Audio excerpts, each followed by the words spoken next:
What if everything you worked for vanished in a single day? Welcome to a story of hope, risk, and survival. A tale of dreams built high and shattered overnight. This isn't just a history lesson. It's a journey into one of the most dramatic and emotional moments the world has ever seen. The stock market crash of 1929, also known as Black Tuesday. But this isn't just about numbers or graphs. This is the story of real people, workers, farmers, business owners, and families who were caught in the storm. They trusted the system. They believed in success. And then, in a wave of panic, their savings disappeared. Their homes were taken. Their dreams crumbled. But even as they lost everything, many didn't give up. Grab your headphones, settle in, and prepare to step back into a world where fortunes were made and lost in the blink of an eye. This is the story of Black Tuesday and the people who fought to rise again. Chapter 1. The Roaring Twenties, a decade of dreams. It was a time when people believed the good times would never end. The 1920s began with hope and excitement. World War I had ended, and people were ready for something new. Life felt lighter. Streets filled with the sounds of cars and laughter. Women wore shorter dresses, danced the Charleston, and dreamed of independence. Men bought new suits and planned bright futures. Everything is possible, they thought. New inventions made life easier. In kitchens, refrigerators hummed quietly. Washing machines did the hard work, so people had more free time. The radio was a game changer. It connected people across cities and farms. Families gathered in the living room to listen to jazz, sports games, and breaking news. It was magic. Voices and music traveling through the air. Factories couldn't produce goods fast enough. Cars, radios, and appliances rolled off assembly lines every day. People wanted them all. Credit made it possible. Buy now, pay later, advertisements promised. And many did. They borrowed money to buy cars and clothes, to build homes, and to enjoy life. Then came the stock market, a place of dreams. Wall Street was the heart of it all, located in New York City. Stocks were like tickets to wealth. If you invested $100 today, you could make $1,000 tomorrow. Or so people believed. The market kept rising. Why work hard when you can let your money work for you? Whispered brokers. It wasn't just the rich who invested. Office workers, teachers, and even farmers used their savings to buy shares. Some borrowed money from banks to invest even more. It was easy, too easy. Look at my neighbor, a man might say. He just bought a new car with his stock earnings. I should do the same. Everywhere, people celebrated. They filled dance halls, drank cocktails, and laughed at worries. Jazz bands played late into the night. Cities sparkled with electric lights, and the sound of typewriters clacked in office buildings. Hope filled the air like perfume. But while the cities danced, some struggled quietly. Farmers faced tough times. Crop prices fell, and they earned less money. In small towns, businesses saw fewer customers. Factories produced more goods than people could afford to buy. Piles of unsold cars, radios, and clothes sat in warehouses. No one wanted to talk about these problems. The market will fix itself, experts said. Then there was the issue of loans. People borrowed too much money, not just for cars and homes, but for stocks. They didn't think about what might happen if prices fell. They won't fall, most people insisted. Optimism was blinding. No one wanted to believe that the good times could end. Banks, too, were confident. They loaned money freely. They believed in the market's power. If customers couldn't repay their loans, banks expected to sell the stocks and recover their losses. It was a cycle built on trust and a bit of denial. By 1929, the stock market had reached dizzying heights. Newspapers reported success stories every day. A young man invests a few dollars and buys a new house. A retired teacher turns her savings into a fortune. Stories like these made people feel unstoppable. No one wanted to miss out. But cracks in the foundation had already appeared. Many companies weren't as profitable as their stock prices suggested. Investors didn't care. They kept buying. The excitement of the market made people blind to reality. "It's too big to fail," they said. But deep down, some were starting to feel nervous. Quiet whispers of doubt spread through offices and trading floors. Yet, for most, hope drowned out fear. The parties continued. The jazz played on. People toasted to their bright futures, unaware that a storm was brewing just beyond the horizon. What happens when the music stops, when dreams built on shaky ground begin to crumble? That moment would arrive soon, sooner than anyone imagined. Chapter 2. The Stock Market. The Money Machine. You buy a little today, and tomorrow you're rich. In the 1920s, the stock market was like a magic trick. People believed it could turn a few dollars into a fortune. Wall Street, located in New York City, was the stage where this magic happened. The stock exchange buzzed with life. Men in suits shouted orders. Telephones rang. Papers flew through the air. It was fast, loud, and exciting. People lined up to buy stocks. Rich businessmen, teachers, small shop owners, even milkmen wanted a piece of the action. The idea was simple. Buy a stock today and sell it later for a higher price. Easy money, they called it. Why work long hours when you could make a profit by just investing? But what exactly was a stock? A stock is like owning a small piece of a company. If the company does well, the value of the stock goes up. You can sell it for more than you paid and keep the profit. This system wasn't new, but in the 1920s it became a frenzy. Banks played a big role. They lent money to anyone who wanted to invest. It didn't matter if you didn't have enough savings. All you had to do was borrow. "We trust you," banks said. With borrowed money, people bought more stocks than they could afford. This method was called buying on margin. It worked like this. You paid a small part of the stock's price up front, and the bank covered the rest.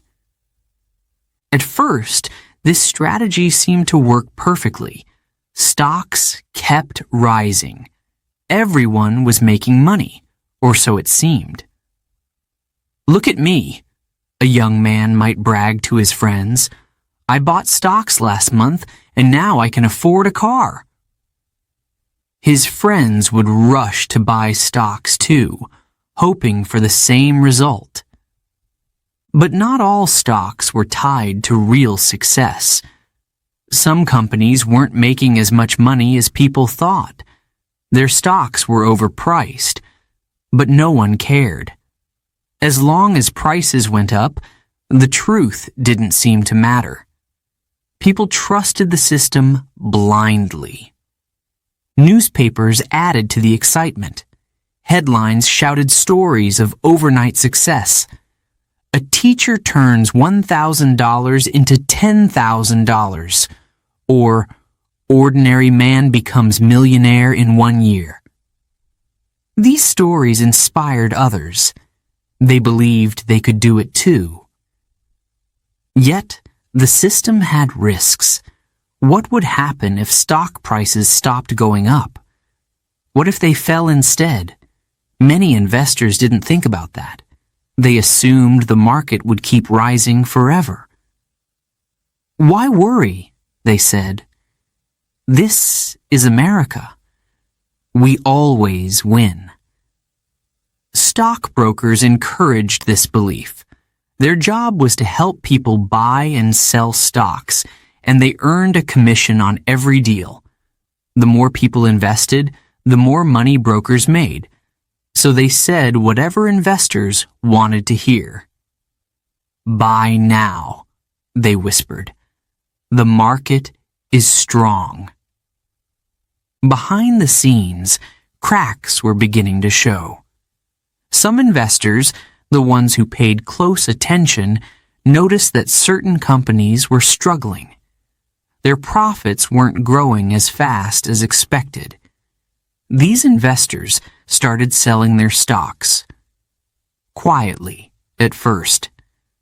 But once a few sold, others followed. Meanwhile, ordinary people were still rushing to invest. They trusted the newspapers. They trusted their neighbors. They trusted the brokers and the banks. If everyone else is doing it, they thought, I should too. The excitement wasn't just in New York. Across the country, people invested. Small towns and big cities alike were connected by the dream of getting rich. Farmers who worked the land during the day bought stocks in the evening. Factory workers used their wages to join the stock market frenzy. Even housewives put aside savings to invest. This was the magic of the stock market, or so they thought. But magic tricks have secrets, and they don't last forever. By 1929, the stock market was a tower built on borrowed money. If stocks continued to rise, the tower would stand tall. But if they fell, even a little, the tower could collapse. No one wanted to imagine that. It's too big to fail, they said. The market will always recover. But deep down, some investors felt uneasy. They watched the prices climb higher and higher. They asked themselves, is this too good to be true? For now, though, the music played on. Investors danced with their profits. The brokers smiled. The banks kept lending. Nobody knew it yet. But the show was about to end. And when it did, it would be a disaster. Chapter 3.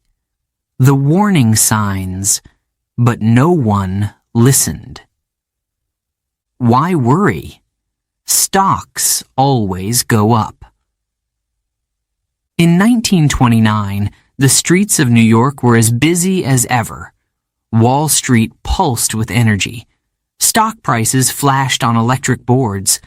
Brokers dashed from one phone to another, yelling into receivers. The market looked unstoppable. But behind the noise, a few voices of caution whispered. Not everyone believed in the dream. Some experts, economists, and bankers saw the truth. They watched prices rise higher than logic could explain. "This can't last," one expert muttered, shaking his head as he looked over a company's financial report. The company wasn't making any real profits, but its stock price kept climbing. Something's wrong, he thought. These experts tried to warn people. In meetings, they spoke cautiously, offering advice. They said, "Prices are too high. Too much money is borrowed. People can't keep buying like this forever." But their words were drowned by the noise of celebration.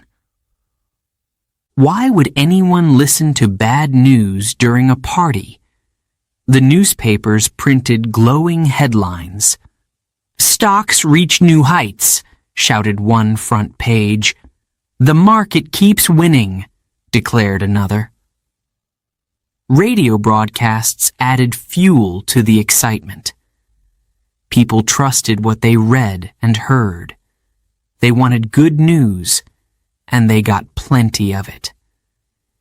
Even when a few newspapers ran warnings, readers turned the page. It was easier to believe in success. After all, wasn't everyone getting rich? Why worry about tomorrow when today was so bright? Business owners ignored the warnings too. Many expanded their factories or opened new stores. They borrowed more money, expecting to pay it back once they sold more products. Bankers encouraged them.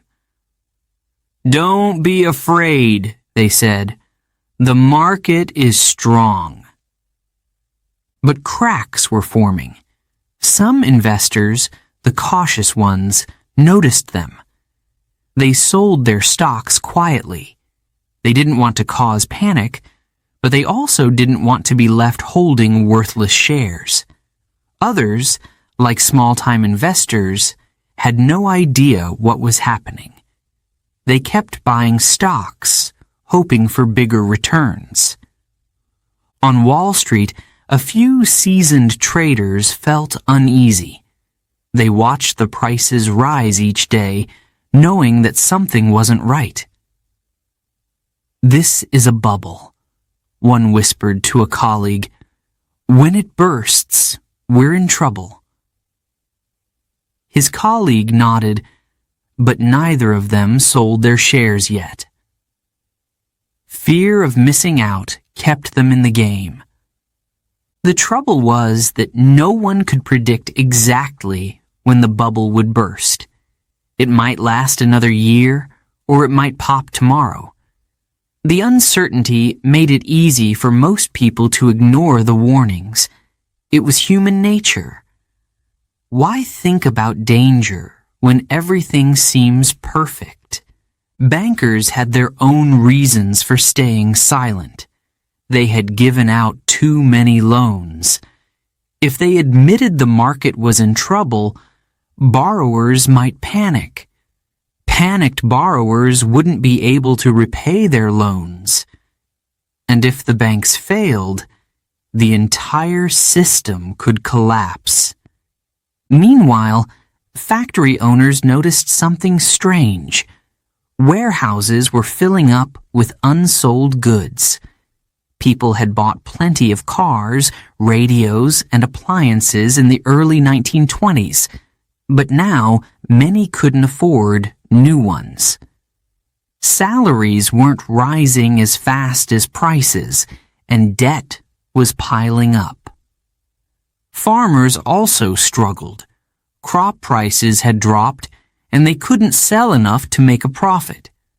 Many had borrowed money to buy new equipment, expecting to pay it back easily. But with low crop prices, they were sinking deeper into debt. Some farmers lost their land. They had gambled on good times, and the gamble had failed. But even this wasn't enough to stop the market frenzy. The belief in endless success was too powerful.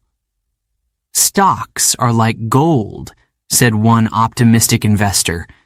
"They never lose value." The brokers agreed.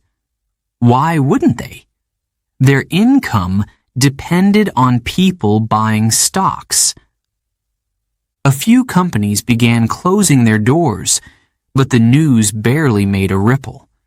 Bigger companies were still booming, at least on paper. People clung to hope.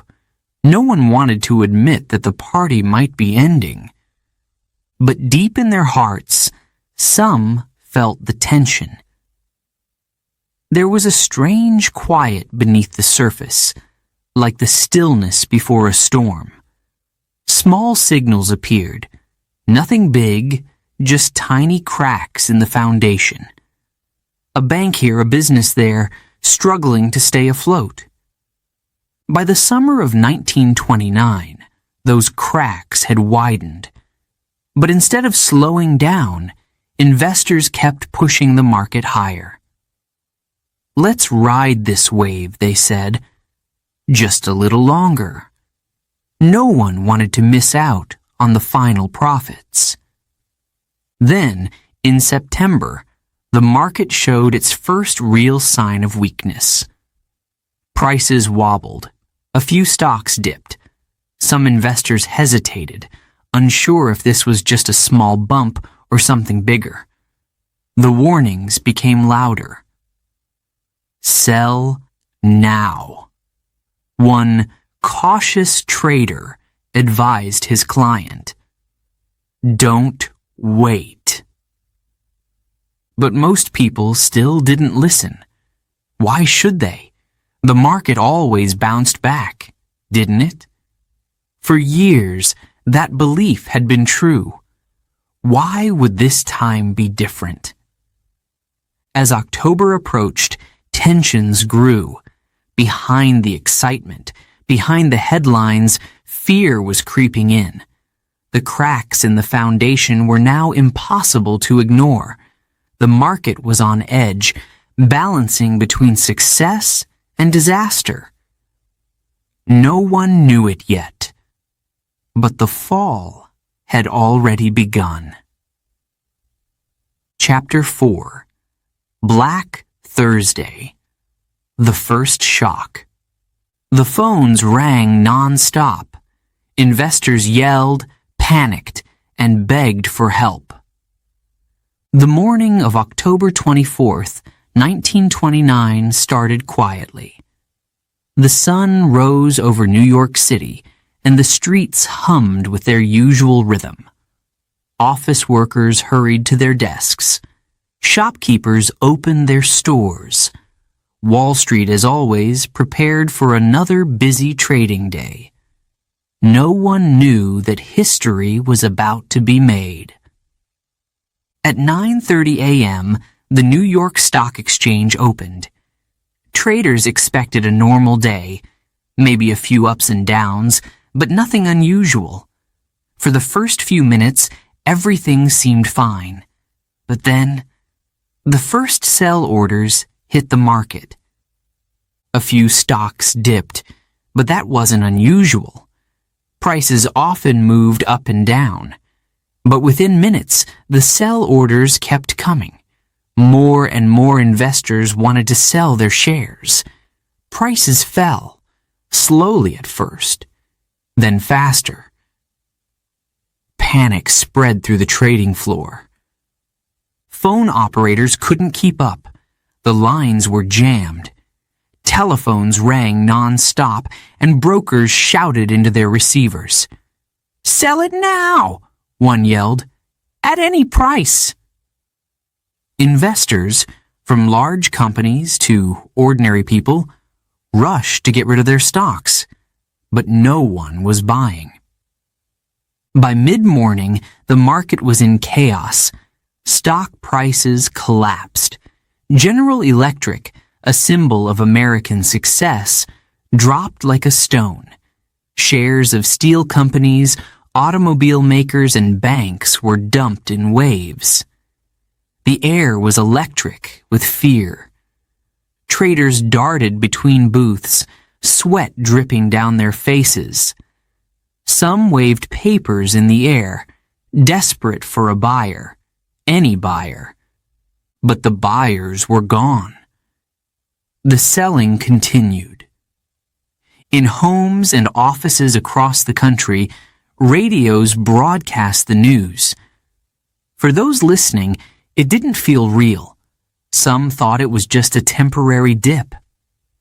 The market always bounces back, they reassured themselves. This will pass. But others, those who had borrowed heavily to buy stocks, felt the first sting of fear.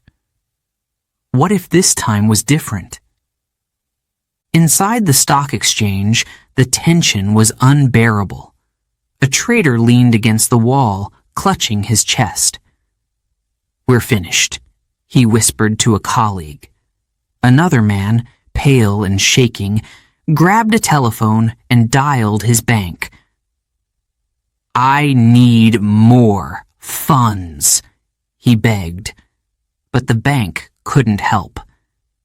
There were too many like him, too many desperate voices calling for help.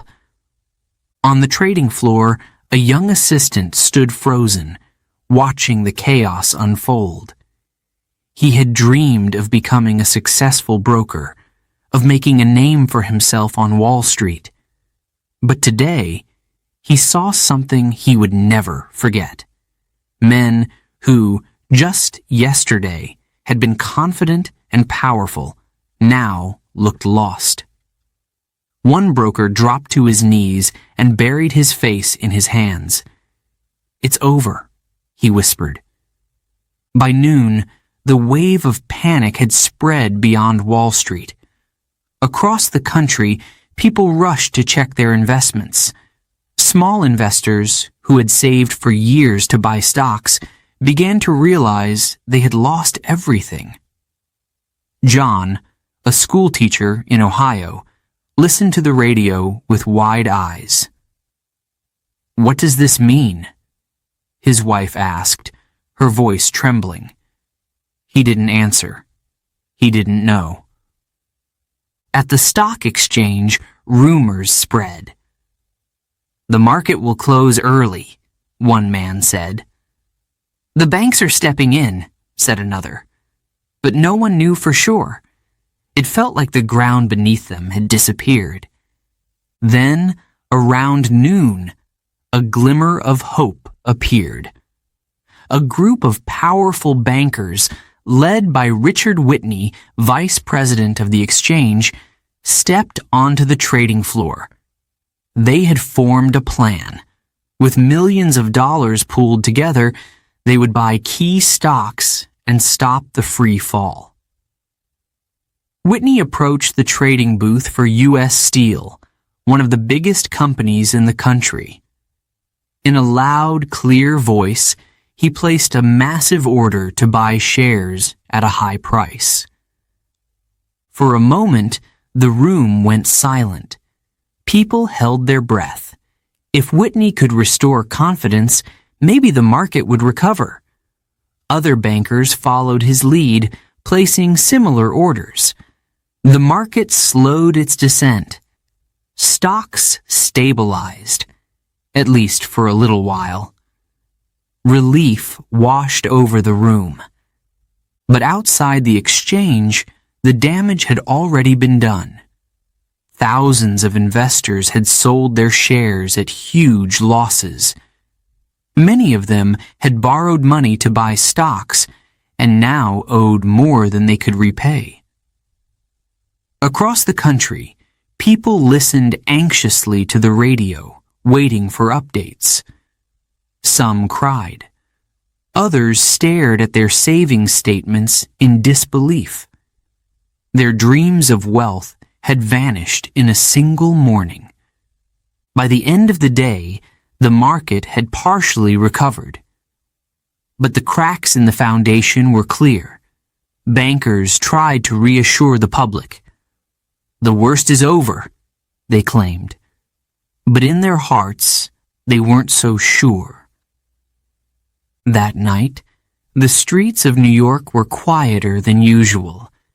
The usual buzz of optimism was gone. In small apartments, luxurious homes, and tiny farmhouses, people sat in silence, wondering what tomorrow would bring. Was today just a bad day? Or the start of something much worse? In the coming days, they would find out. Black Thursday was only the beginning. Chapter 5. Black Monday. The market in free fall. The numbers on the board kept dropping and dropping. The weekend brought a strange mix of hope and fear. Some investors believed that the worst was behind them. Black Thursday had been bad, yes, but hadn't the market recovered slightly by the end of the day? The banks had stepped in. Surely, that meant things would improve on Monday. Right? But not everyone felt optimistic. Many couldn't sleep. They lay awake, staring at the ceiling, imagining what they might lose. Some prayed. Others paced their living rooms, smoking cigarette after cigarette, waiting for dawn to break. When Monday, October 28th, 1929, finally arrived, Wall Street was ready, but not in the way people had hoped. The trading floor was crowded before the bell even rang. A thick tension filled the air. Brokers shuffled their feet, glancing nervously at the clock. Phones buzzed and rang. The opening bell sounded, and the chaos began. Within minutes, it was clear. Things were getting worse. Stocks plummeted, faster and harder than on Thursday. People tried to sell whatever they could, but there were no buyers. The numbers on the board weren't just falling, they were crashing. Shares of major companies, once worth thousands of dollars, were suddenly worthless. "Sell! Sell now!" shouted a trader, his voice cracking with panic. He waved a stack of papers in the air, but no one was interested. Around him, others screamed into phones, their faces pale. It was like a sinking ship, and everyone was scrambling for lifeboats. But there weren't enough. In the streets outside the stock exchange, crowds gathered. Men and women huddled around radios, listening to live updates. Some stared at the building as if it might hold the answer to their prayers. But there were no answers, just bad news. Every few minutes, someone would push through the crowd, crying or swearing. The losses were massive, and the day had only just begun. Inside, the phones never stopped ringing. Bankers called to check their clients' accounts. Investors begged for help. "What do I do?" one man sobbed over the phone to his broker. "You told me this was safe. I trusted you." But the broker had no advice to give. He had lost his own savings, too. By mid-morning, rumors of banks closing began to spread. People panicked. If the banks ran out of money, they wouldn't be able to pay their customers. Those who had savings rushed to withdraw their cash. Long lines formed outside banks, stretching down the streets. Some customers were turned away. The banks didn't have enough cash on hand. Back on Wall Street, things were spiraling out of control. One investor, a middle-aged man in a worn suit, stood frozen in place, staring at the numbers on the board. His hands trembled as he whispered to himself, "It can't be real. It can't be happening." Tears streamed down his face. He had lost everything, his savings, his house, and his future. Nearby, a young woman sat on the floor, her back against the wall. She clutched a crumpled piece of paper and rocked back and forth. "I've lost everything," she murmured over and over. A stranger tried to comfort her, but she didn't respond. By early afternoon, the market had fallen further than anyone expected. Stocks that had been considered untouchable, pillars of American success, were now worth almost nothing. Major companies, banks, and factories were losing millions by the minute. The noise on the trading floor was deafening. Papers littered the floor like fallen leaves. Some traders had given up trying to sell. They sat at their desks, heads in their hands, waiting for the bell to signal the end of the day. Outside, the crowd grew restless. Reporters shouted questions at anyone leaving the building. "How bad is it?" one asked a broker as he exited. The man didn't answer. He kept walking, his head down, his briefcase swinging limply at his side. For small investors, the situation was devastating. Many had put their life savings into the stock market, hoping for a better future. Now, that future had disappeared in a matter of hours. In a small apartment in Chicago, an elderly couple sat in silence at their kitchen table. The radio played softly in the background. The man stared at the floor, unable to look at his wife. "I'm sorry," he whispered. I thought we'd be okay." On farms, in cities, and in towns across America, millions of people felt the same wave of despair. They had trusted the system. They had believed the promises of endless prosperity. And now, it was gone. As the final bell rang to close the market, a strange hush fell over Wall Street. The numbers stopped flashing. The phones went silent. But the damage had already been done. The market had lost billions in a single day, more than anyone had thought possible. For those who had lost everything, Black Monday was more than just a date on the calendar. It was the day their dreams collapsed.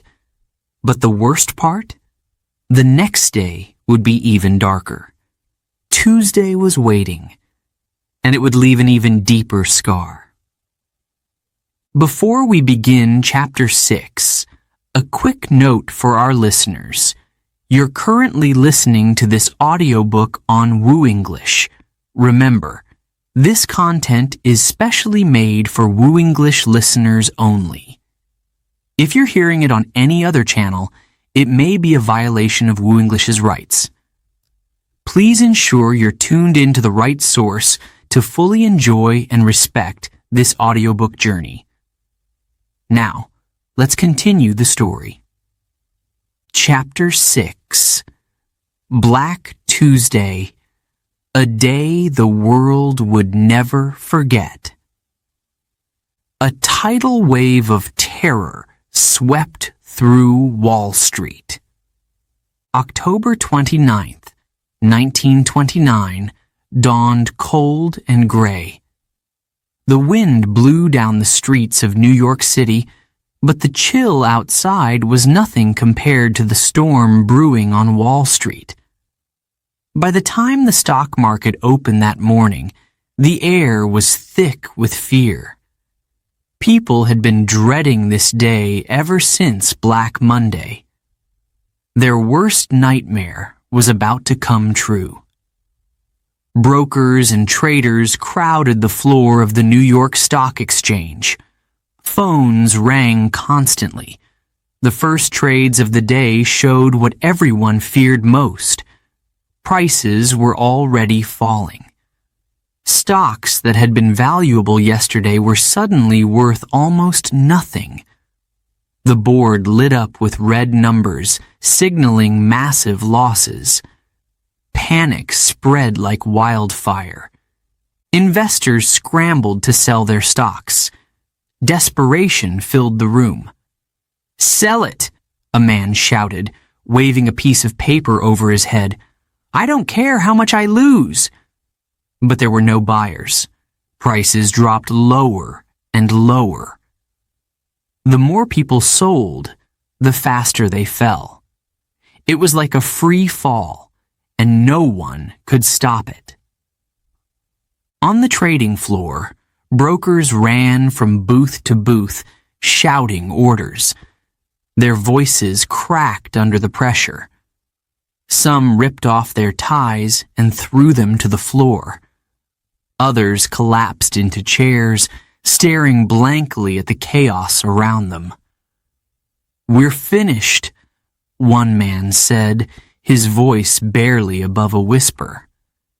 "It's over." Outside the stock exchange, crowds gathered, hoping for news. Many had come to see for themselves if the rumors were true. Was the market really crashing? Was their money gone? They stood in clusters, their eyes fixed on the building. Policemen tried to keep order, but the crowd kept growing. Among them was a middle-aged man named Samuel, who had invested his life savings in the market. His hands trembled as he held a copy of the morning paper. The headlines screamed, "Stocks plunge again." He wiped his forehead, his mind racing. How would he tell his family? What would happen to their home? Next to him, a young woman named Clara clutched her purse. Her fiancé had bought stocks with a loan, hoping to pay for their wedding and buy a small house. But now, everything was slipping away. Tears filled her eyes as she whispered, "What will we do now?" Inside the exchange, the chaos continued. A man stood on a desk and waved his arms, trying to get attention. "We need buyers," he cried, but no one listened. Another broker leaned against the wall, his head in his hands. The weight of the moment pressed down on everyone. By noon, the market had lost billions of dollars. Entire fortunes had vanished in hours. Banks that had invested in the stock market were now at risk of collapse. Companies that had once been symbols of success faced ruin. Workers across the country, unaware of what was happening, were about to lose their jobs. The mood on Wall Street turned darker. A man in a neatly pressed suit staggered out of the building, his face pale. He sank to the sidewalk, unable to speak. A reporter approached him, but he shook his head and waved the man away. He had nothing to say. His dreams were gone. Rumors of suicide began to spread. Some claimed that desperate investors had jumped from buildings. While these stories were exaggerated, the emotional toll was real. For many, Black Tuesday felt like the end of the world. Everything they had worked for was gone, and there was no way to get it back. Banks sent their representatives to try to calm things down, but it was too late. Even the wealthiest investors couldn't stop the collapse. The foundation of the market had cracked, and now the entire structure was falling apart. It was a tidal wave, unstoppable and merciless. As the day dragged on, the crowds outside grew quiet. There were no more shouts or cries, just the sound of footsteps and the hum of passing cars. People left the scene in silence, their heads down, thinking about what they had lost. By the time the market closed that evening, the damage was done. More than $14 billion had been lost in a single day. The newspapers would call it the greatest financial disaster in history. For those who had invested everything, it was more than just numbers. It was their homes, their futures, their dreams. That night, Samuel sat at his kitchen table, a blank piece of paper in front of him. He needed to write a letter to his wife explaining what had happened, but the words wouldn't come. How do you tell someone that everything is gone? Clara sat on her bed, her engagement ring in her hand. She stared at it, tears falling down her cheeks. "I thought this would be our new beginning," she whispered. "Now, we don't even have a future." In the days that followed, the news spread across the country. People lined up outside banks, hoping to withdraw their money before the banks failed. Factories began laying off workers. Farmers, already struggling with low crop prices, sank deeper into debt. The Great Depression had begun. But that evening, as the lights of New York flickered in the distance, no one could fully understand what had just happened. They only knew that something had changed forever. Black Tuesday would be remembered not just as a day of financial ruin, but as a moment that shook the world to its core. For now, the city slept, but in the coming days, the full weight of the disaster would be felt by millions. Chapter 7. Broken Dreams, Personal Stories of Loss. I trusted the market, and now my family has nothing. The stock market crash wasn't just a financial disaster. It was a human tragedy. Behind the numbers were real people, men and women who had dreams, families, and plans for the future. They had trusted the system, believed in success, and imagined better lives for themselves. But in an instant, it all vanished. John's story. A small business owner. John had worked hard all his life. He wasn't a rich man, but he was proud of what he had built. He owned a small hardware store in a quiet neighborhood. For years, customers came to him when they needed tools, nails, or paint. He knew them by name, and they knew him as an honest, hard-working man. When the stock market was booming, John felt pressure to invest. His friends told him it was easy money. "Why leave your savings sitting in the bank?" one friend asked. "The market is the future. Put your money to work." At first, John was unsure. He didn't know much about stocks, but everyone around him seemed so confident. So, John took a chance. He withdrew his life savings, money he had worked for over 2 decades, and bought shares in a manufacturing company. The stock price rose quickly. At first, he felt like a genius. "I should have done this years ago," he thought. He reinvested the profits, buying more shares. Then Black Tuesday came. In one day, everything changed. The stock price plummeted. He called his broker, but it was too late. "I'm sorry, John," the broker said. "There's nothing I can do." John was devastated. His savings were gone. He couldn't pay the rent for his store. Within weeks, he was forced to close it. His customers stopped coming, and the shelves that were once full of supplies sat empty. John stared at the keys to his shop one last time before locking the door for good. At home, he struggled to tell his family. His wife cried when she heard the news. His children didn't understand why their father, who had always provided for them, now looked defeated. One night, his youngest son asked, "Dad, why are we eating bread and soup every day?" John didn't answer.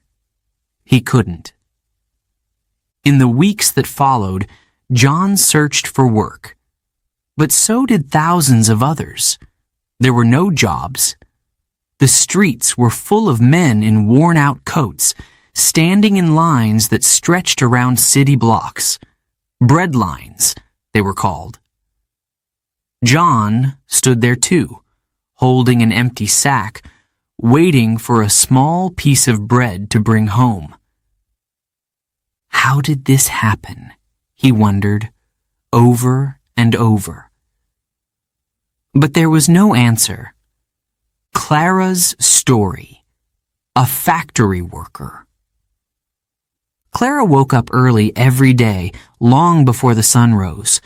She worked in a textile factory, sewing clothes and curtains. The factory was noisy, hot, and crowded. The machines clanged and roared, and the smell of oil hung in the air. But Clara didn't mind. The job paid well enough, and she was saving to buy a house one day. She dreamed of a small home with a garden. Just a few more years, she told herself, and it'll be mine. She kept a picture of a house in her pocket and looked at it during breaks. It gave her hope. But after the stock market crash, everything changed. The factory owner had invested heavily in the market and lost most of his money. Orders for clothes slowed down. "People aren't buying new clothes anymore," her boss explained. "We're cutting costs. I'm sorry, Clara. We have to let you go." She packed her things and walked home, clutching her final paycheck. The streets were quiet, except for the sound of distant traffic. She passed by a group of men talking in low voices. Their faces were grim. One of them turned to Clara and asked, "Did you lose your job too?" She nodded, unable to speak. When she got home, she sat at the kitchen table and stared at the picture of the house. She tore it in half. "That dream's gone now," she whispered. She cried softly, her tears falling onto the worn tablecloth. Days turned into weeks, and Clara couldn't find work. Factories were closing everywhere. Her savings ran out quickly. She sold her furniture, piece by piece, to buy food. First, the kitchen chairs, then the dresser, and finally, the small radio she used to listen to music in the evenings. One night, her neighbor knocked on the door with a loaf of bread. "I thought you could use this," she said gently. Clara accepted it, her voice barely above a whisper. "Thank you." In the evenings, Clara sat by the window, watching the streetlights flicker. She had once believed in a bright future, but now all she saw was darkness. Millions of stories, one tragedy. John and Clara weren't the only ones who lost everything. Their stories were repeated in every city and town across the country. Farmers lost their land. Bankers lost their jobs. Families were forced to live in makeshift homes made of cardboard and scraps. These makeshift villages were called Hoovervilles, named after President Hoover, whom many blamed for the crisis. Children who had once played in backyards now played in empty lots, using sticks and stones as toys. Some stopped going to school because their parents couldn't afford shoes or supplies. Mothers stood in soup kitchens, waiting for food to feed their families. Fathers searched for work, sometimes walking miles to factories that had long been shut down. The crash had taken more than money. It had taken hope. People who had believed in the American dream were now questioning it. "Is this really the land of opportunity?" they asked.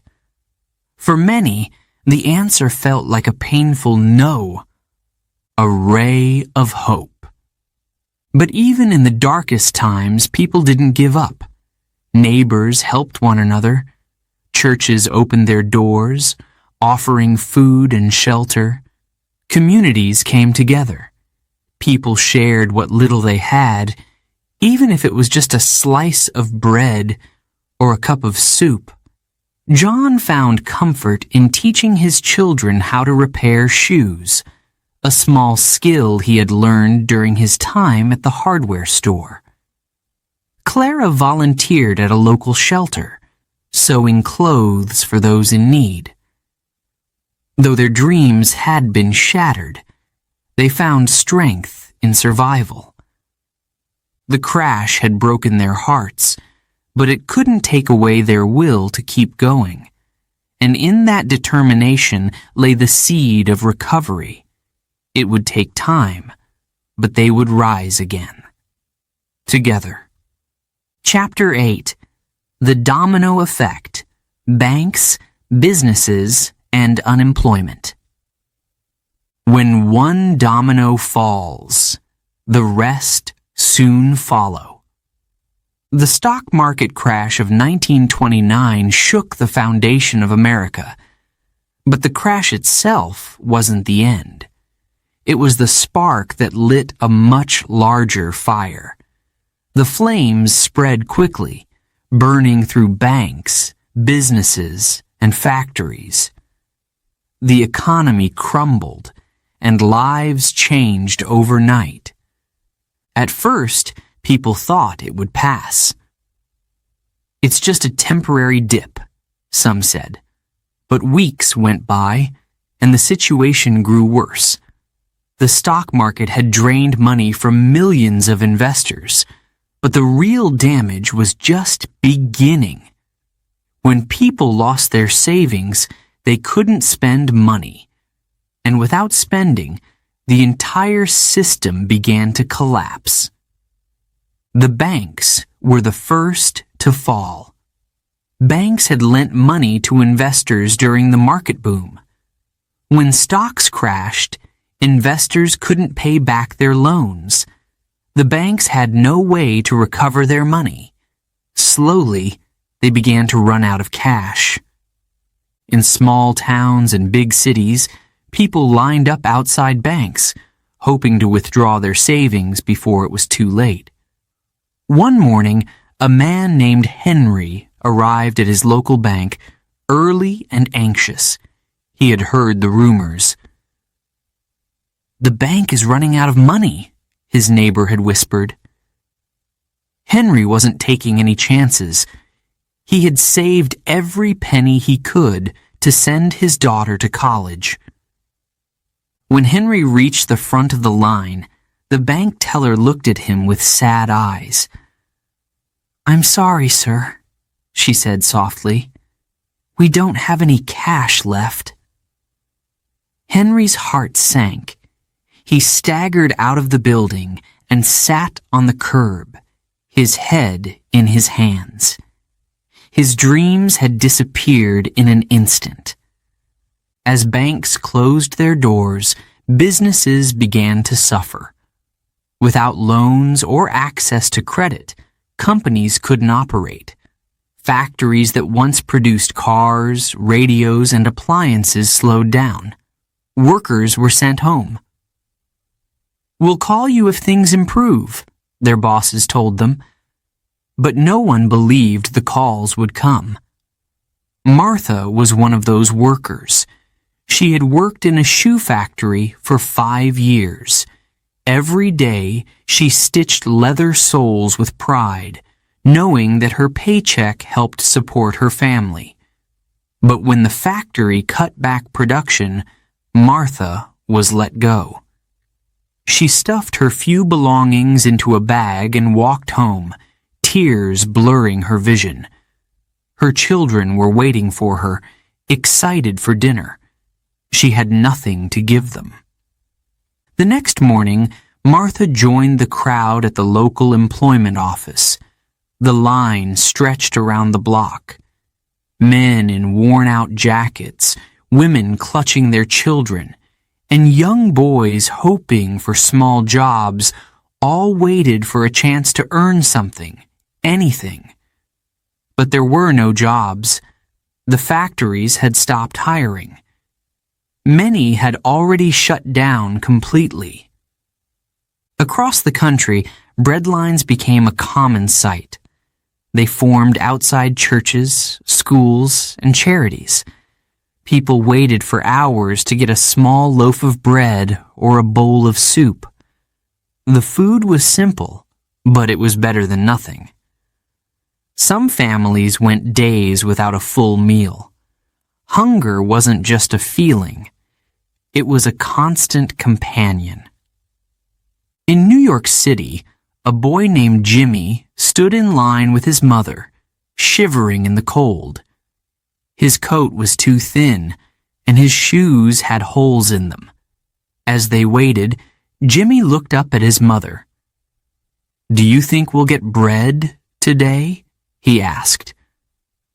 His mother nodded, but her eyes were full of doubt. She had been turned away before. The demand for food was greater than the supply. Farmers weren't spared from the crisis either. Many had borrowed money to buy equipment and expand their land during the good years. But now, crop prices had dropped so low that they couldn't even cover their debts. Corn, wheat, and cotton sat unsold in barns because no one could afford to buy them. Farmers were forced to destroy their own crops, burning them or letting them rot in the fields. On one farm, an old man named Charles stared at his fields of unharvested wheat. The golden crops swayed gently in the breeze, but they might as well have been worthless. He climbed into his truck and drove into town, hoping to sell his tractor for cash. But the tractor dealer shook his head. "Sorry, Charles," he said. "No one's buying anything these days." Back in the cities, people made desperate choices. Some sold their furniture, jewelry, and even their wedding rings. Others took to the streets, living in makeshift shelters made of scrap wood and cardboard. These shanty towns were called Hoovervilles, named after President Herbert Hoover. Many blamed him for the crisis, believing he had done too little, too late. In one Hooverville, a man named Thomas built a shelter out of broken crates and old newspapers.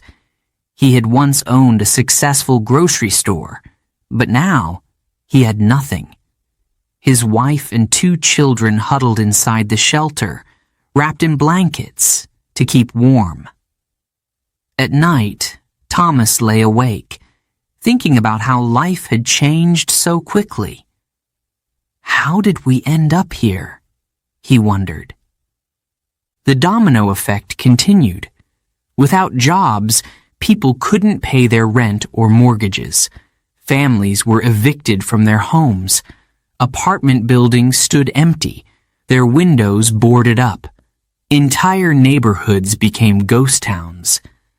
Schools also felt the impact.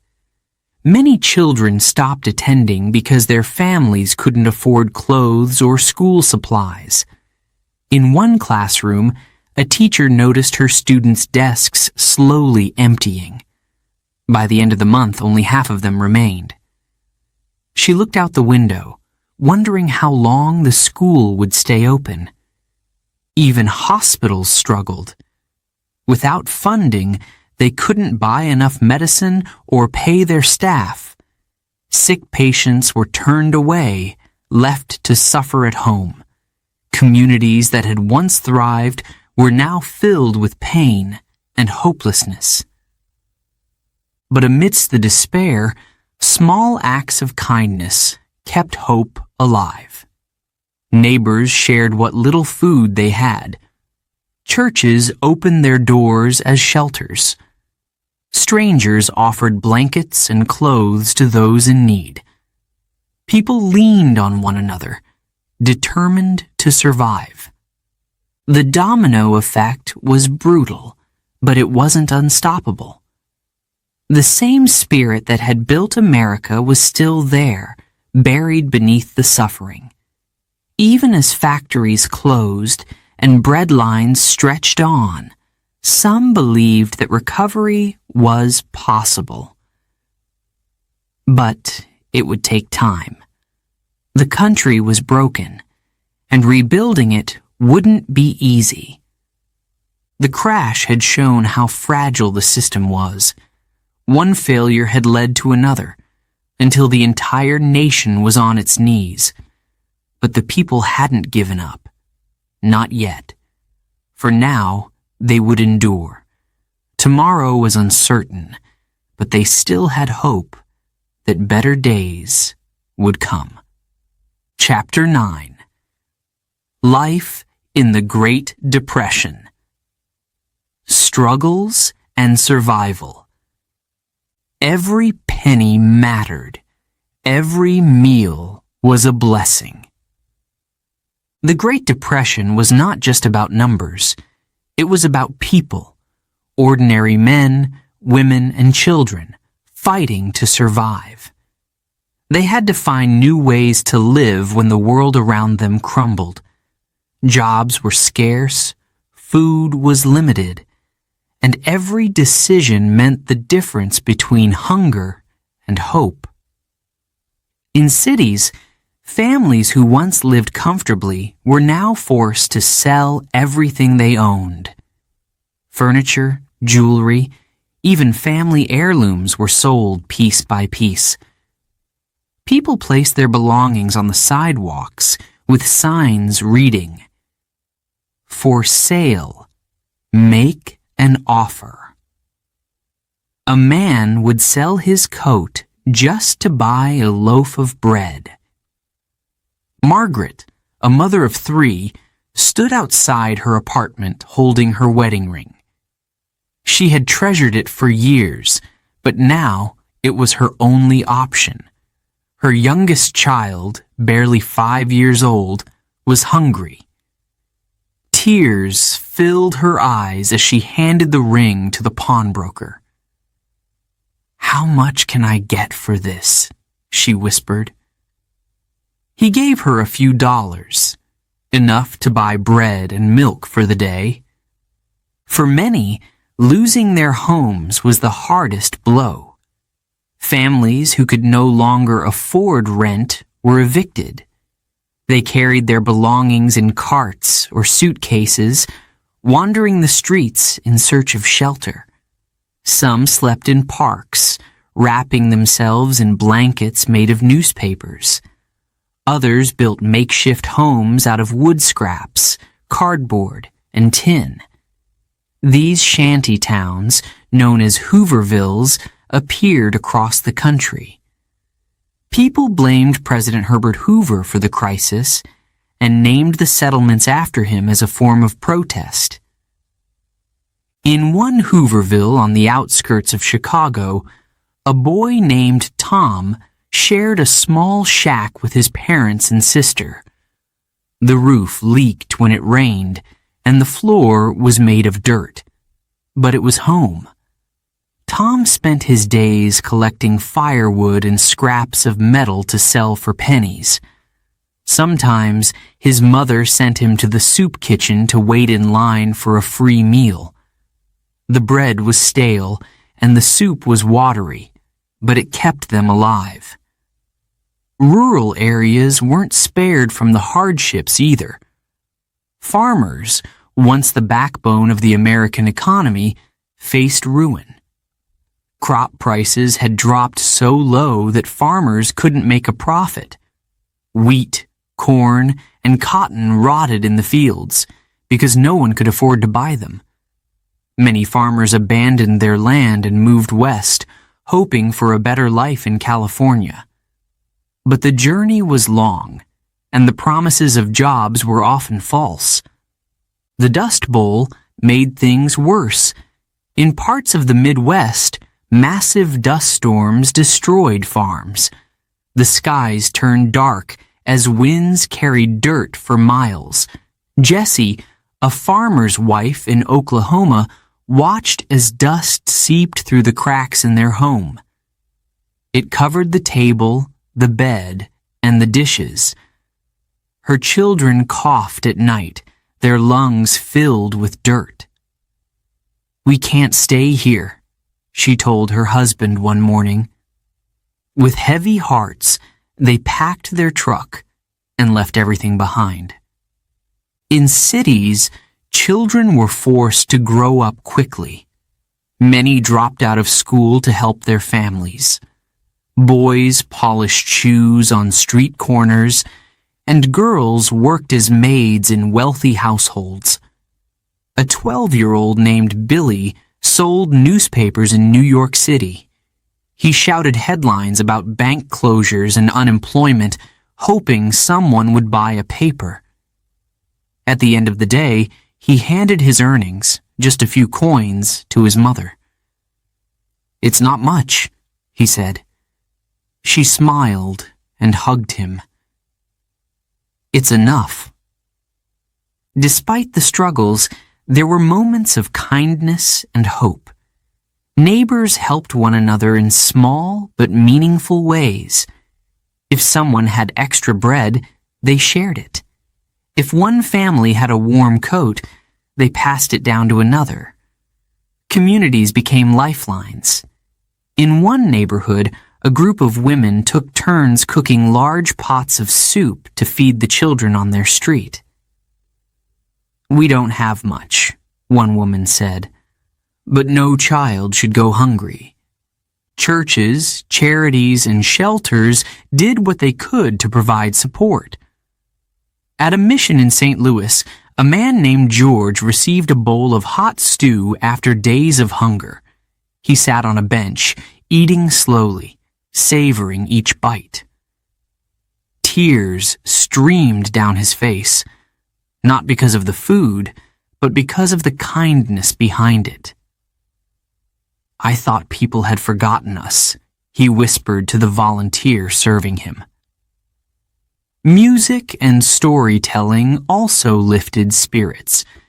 In the evenings, families gathered around radios to listen to comedies, dramas, and news. The radio was often their only escape from reality. Children laughed at jokes, and parents closed their eyes, imagining a better future. Books, too, became treasures. Libraries offered free reading programs, giving people a chance to escape into other worlds, even if only for a few hours. Not everyone was able to survive on hope alone. Some lost everything and gave up. Homeless men roamed the streets, their faces hollow and their spirits broken. In the silence of the night, you could hear their footsteps echoing as they searched for a place to sleep. But many, even in the face of despair, refused to give up. They found strength in the little victories, earning a few cents, finding a warm meal, or receiving a kind word. Martha, who had lost her factory job, began sewing clothes for her neighbors. She charged only what people could afford, sometimes accepting food instead of money. One day, a woman knocked on her door with a basket of apples. "For the dress you made my daughter," the woman said. Martha smiled and thanked her. "We're all in this together," she replied. As the Depression dragged on, people learned to make do with what they had. They patched their clothes, reused old materials, and cooked simple meals from basic ingredients. Nothing was wasted. Every penny mattered. Every meal was a blessing. The government eventually stepped in with programs to help. Public works projects created jobs, and relief efforts provided food and shelter. But for many, recovery was slow. Years of hardship had left deep scars. Despite the suffering, the spirit of survival endured. People who lived through the Great Depression often said it made them stronger. They learned the value of community, resilience, and hope. Even when everything seemed lost, they kept going. And in the end, that determination to survive, day by day, meal by meal, became their greatest victory. Chapter 10. The Government Responds. But was it too late? President Hoover said things would get better, but people weren't so sure. When the Great Depression hit, many people looked to the government for help. But in the early days, help didn't come. President Herbert Hoover had a different idea of how to handle the crisis. He believed the economy was like a machine. Sometimes it slowed down, but it would fix itself over time. He thought businesses, not the government, should solve the problem. "We just need patience," Hoover said. "The market will recover." But as months passed, it became clear that things were not improving. Bread lines grew longer. Banks continued to fail. Factories stayed closed, and unemployment climbed higher each day. People couldn't wait any longer. They needed action. Hoover finally took the first steps. He called business leaders to meetings, asking them not to fire workers or lower wages. "Keep your workers employed," he urged. Some companies listened, but others didn't. They couldn't afford to keep paying wages without making a profit. One by one, factories closed and workers were laid off. The plan wasn't working. Desperate to do more, Hoover created small programs to help. He encouraged cities to build public works projects, new roads, bridges, and dams. These projects would give jobs to unemployed men and stimulate the economy. One of the largest was the Hoover Dam, a massive project on the Colorado River. It provided thousands of jobs during construction. Workers built under the scorching desert sun, earning just enough to feed their families. Tom was one of those workers. He had lost his job as a construction supervisor in Chicago. His savings were gone, and he had moved his family to a small apartment, barely making rent.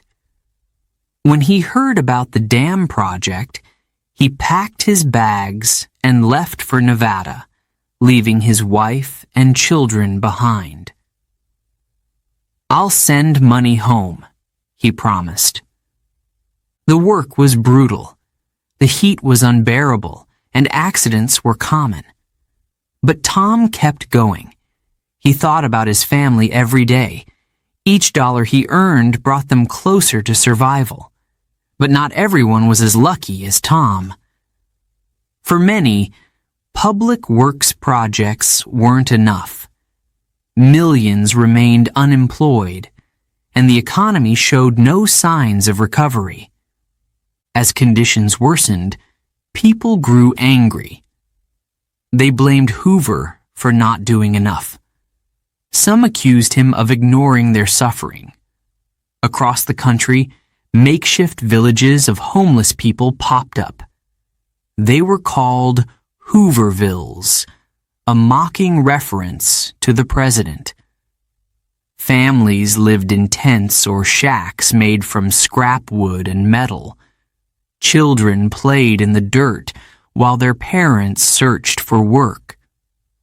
One man named George lived in a Hooverville just outside of St. Louis. He had once been a shop owner, but his business had closed after the bank took his building. Now, he and his wife slept on a mattress made of straw. "We used to have a house," George said bitterly. "Now we have this." The government handed out small amounts of aid, but it wasn't nearly enough. People wanted direct relief: food, shelter, and jobs. But Hoover didn't believe in giving out money directly. He feared that it would make people dependent on the government. "We have to help them help themselves," he insisted. As protests grew louder, a group of World War I veterans decided to take action. These men, known as the Bonus Army, had been promised a cash bonus for their service, but they wouldn't receive it until the 1940s. With no jobs and no money, they demanded the bonus immediately. In 1932, they marched to Washington, D.C., and camped in front of the Capitol. There were thousands of them, tired, hungry, and desperate. They built tents and waited for Congress to listen, but instead of getting the money, they were met with force. Hoover ordered the U.S. Army to clear them out. Soldiers used tear gas and set fire to their camps. The scene was chaotic. Families ran, coughing and crying as their belongings burned. The public was horrified. The Bonus Army incident marked a turning point. Many Americans lost faith in Hoover. They believed he had abandoned them. The president tried to defend his actions, but it was too late. Election season was approaching, and his chances of winning looked slim. In the fall of 1932, a new voice of hope emerged: Franklin D. Roosevelt. As the governor of New York, Roosevelt had already launched programs to help his state recover. He promised to do the same for the entire country. His campaign slogan, "A New Deal for the American People," captured attention. Unlike Hoover, Roosevelt believed the government should play a major role in ending the crisis. People listened to his speeches with renewed hope. "We need bold action," Roosevelt said confidently. "We cannot sit and wait for things to get better. We must act, and we must act now." On Election Day, the choice was clear. Roosevelt won in a landslide. Hoover left the White House in defeat, his reputation damaged beyond repair. As he packed his belongings, he reflected on his time as president. He believed he had done what he could. "I tried to stay true to my principles," he said. But many historians later argued that Hoover's approach had been too cautious, too slow. As Roosevelt took office in 1933, the country was still in deep crisis. But something had changed. There was a sense of possibility in the air, a feeling that maybe, just maybe, things could improve. Roosevelt's first 100 days in office would be filled with new programs, new ideas, and new hope. Looking back, people often asked, could Hoover have done more? Some believed he could have saved millions from suffering if he had acted sooner. Others argued that the Depression was too big for any one man to solve. What everyone agreed on was this: Hoover's response wasn't enough, but his legacy wasn't entirely negative. The Hoover Dam still stood as a symbol of hard work and determination. The public works projects had laid the foundation for future government programs, and while Hoover's presidency ended in failure, his mistakes helped guide future leaders on what not to do during a crisis. The Great Depression had taught a hard lesson.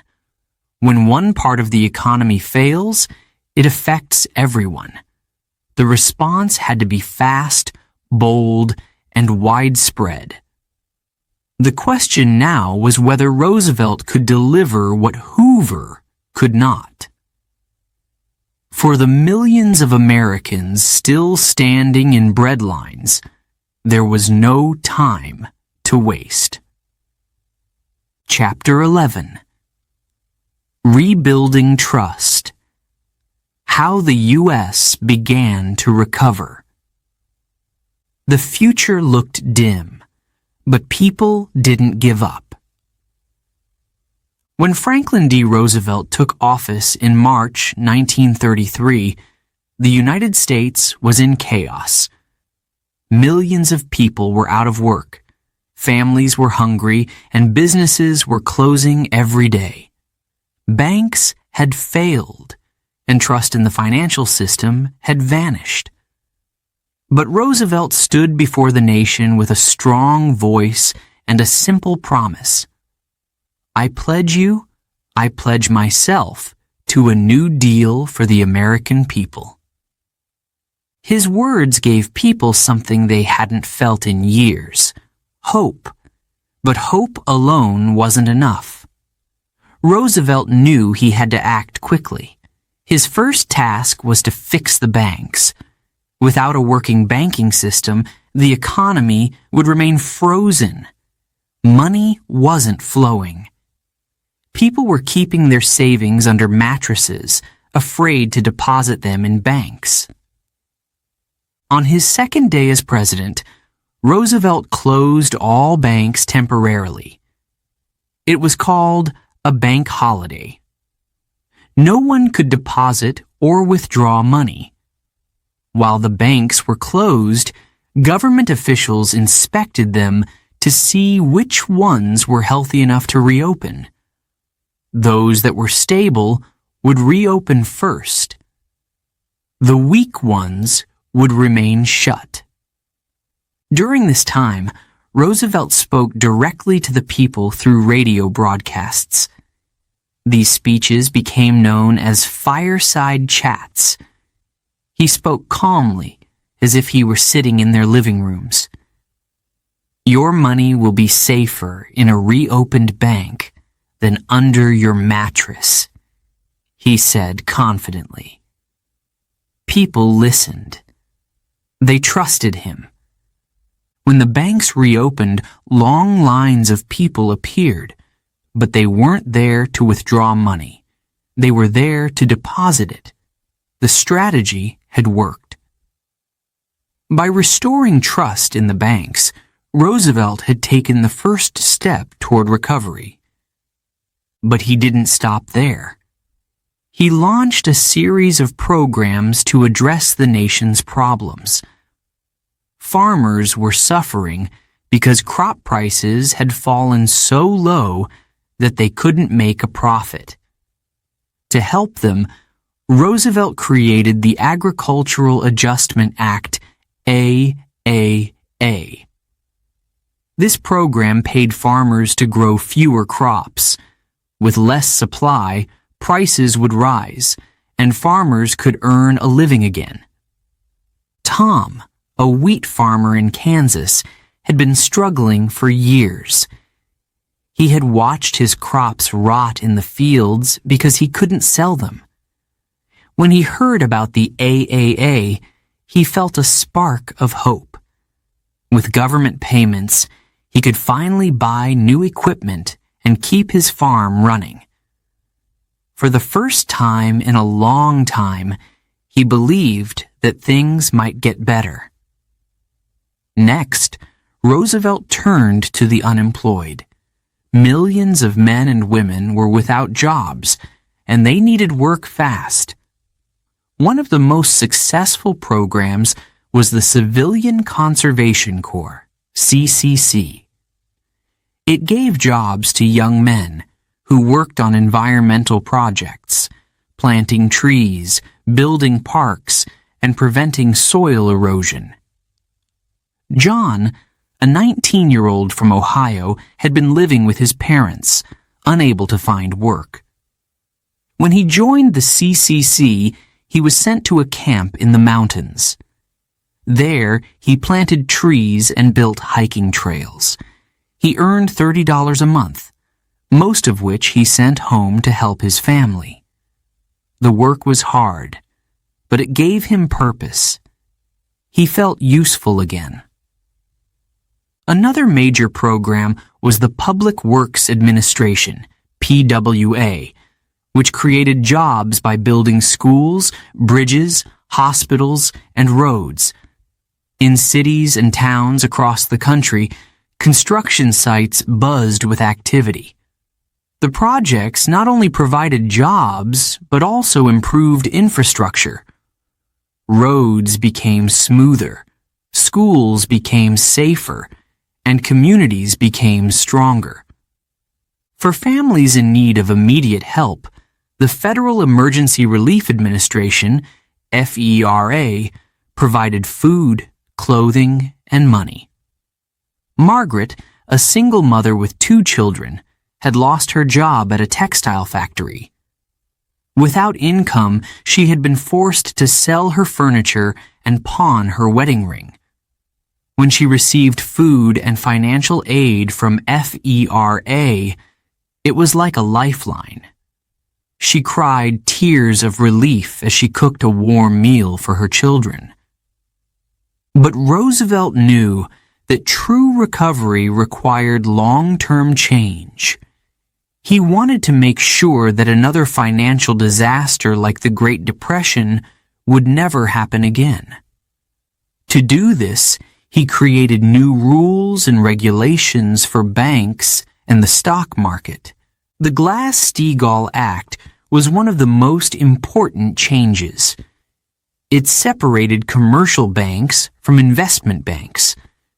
This meant that banks couldn't use people's savings to gamble on the stock market. The act also created the Federal Deposit Insurance Corporation, FDIC, which insured people's deposits. If a bank failed, the government would pay back the money. This gave people confidence that their savings were safe. Roosevelt also established the Securities and Exchange Commission, SEC, to regulate the stock market. Before the Great Depression, stock trading had been like the Wild West, full of risk, speculation, and dishonest practices. The SEC introduced rules to make sure that companies were honest about their finances and that investors were protected. Slowly, the country began to heal. Factories reopened, farms produced crops again, and more people found work. But recovery didn't happen overnight. The scars from the crash were deep. Many families had lost everything, and it would take years to rebuild their lives. Some people criticized Roosevelt's New Deal. They said the government was spending too much money and interfering too much in the economy. But for most Americans, the programs were a lifeline. They gave people jobs, food, and hope. One of the most emotional moments came in 1935, when Roosevelt signed the Social Security Act. This law created a safety net for the elderly, the unemployed, and the disabled. For the first time, older Americans had financial protection. They would receive monthly payments to help them live in dignity. An elderly woman named Helen listened to the announcement on the radio. She had worked as a seamstress her whole life, but now, at 67, she had no savings and no income. When she learned she would receive Social Security benefits, she cried with relief. "I won't be a burden on my children," she whispered to herself. "I can take care of myself." The New Deal wasn't perfect. Unemployment remained high for years, and not every program succeeded. But it laid the foundation for future growth. It restored faith in the government and showed that even in the darkest times, the country could come together to rebuild. By 1939, the economy had improved significantly. People were working again, factories were producing goods, and farmers were making profits. The scars of the Great Depression remained, but the worst was over. Roosevelt had kept his promise to help the American people. Looking back, the New Deal taught an important lesson. When faced with crisis, hope and action can create change. Roosevelt's leadership had saved millions from hunger and homelessness, and although the road to full recovery was long, the American people had proven their resilience. They had survived the storm and were ready to build a brighter future. Chapter 12. Lessons from Black Tuesday. Could it happen again? History warns us. If we don't learn from the past, it could return. The crash of 1929 wasn't just a bad day on Wall Street. It was the start of a global crisis that lasted for years. People lost their savings, homes, and jobs. Businesses closed, and families struggled to survive. But what caused such a disaster? And more importantly, could it happen again? The main cause of the crash was speculation. During the 1920s, stock prices rose quickly. Many investors believed the market would keep going up forever. They bought stocks without thinking about the risks. Some borrowed large sums of money, hoping to sell their shares at a profit. This created a dangerous bubble. The prices of stocks became much higher than the value of the companies behind them. Greed blinded people. They ignored the warnings of experts who said prices couldn't rise forever. Why worry? Investors thought. But when the bubble burst, everything collapsed. Once prices started to fall, panic spread like wildfire. People rushed to sell their stocks before they lost even more money, but by then, it was too late. Another problem was the lack of regulation. Banks had few rules to follow. They loaned money freely to people who couldn't afford to repay it. Banks even used customers' deposits to invest in risky stocks. When the market crashed, banks couldn't recover their money. Many of them shut down, and millions of people lost their life savings. The crash revealed how fragile the financial system was. One failure led to another, like falling dominoes. Investors lost money, so they stopped spending. Businesses couldn't sell their products and were forced to close. Workers lost their jobs, and without incomes, they couldn't buy anything. The cycle continued, creating a full-blown depression. But what lessons did we learn from Black Tuesday? How can we avoid the same mistakes today? The first lesson is simple but important. Be cautious with investments. The 1920s showed us what happens when people get too excited and ignore risks. Today, financial advisors often tell investors to be careful. They warn against investing all your money in risky stocks. Diversifying investments, spreading them across different areas, can reduce the chance of losing everything. Another lesson involves regulation and oversight. After the crash, the U.S. government created new laws to protect the financial system.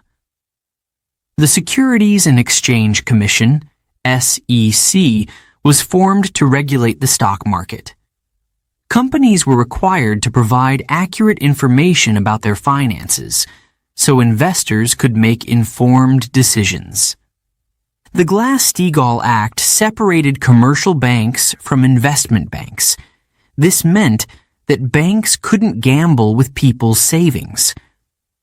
The FDIC, Federal Deposit Insurance Corporation, was also established. It insured people's bank deposits, ensuring they wouldn't lose their money if a bank failed. These protections helped restore trust in the banking system. But even with these changes, financial crises haven't disappeared. In 2008, the world faced another major crash. It was caused by risky lending, bad investments, and the collapse of the housing market.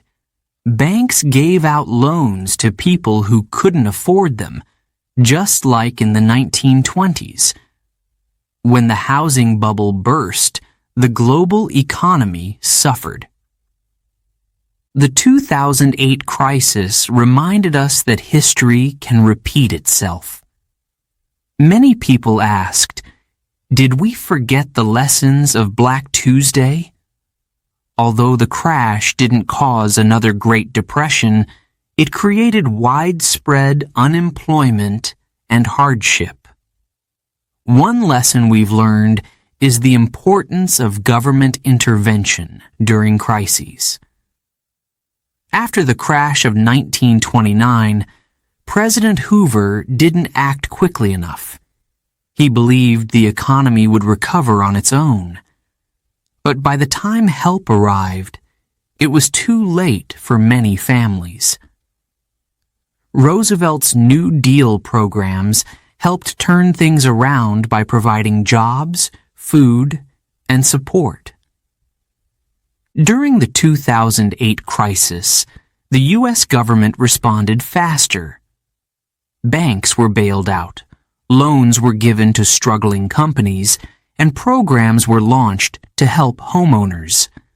These actions prevented the situation from becoming much worse. But is our current system safe? Can we really prevent another crash? The truth is, no system is perfect. While regulations have helped reduce risks, new challenges continue to arise. Today, much of the financial market is controlled by computers. Stocks are bought and sold in milliseconds by algorithms. This can cause sudden price drops known as flash crashes. Globalization also adds complexity.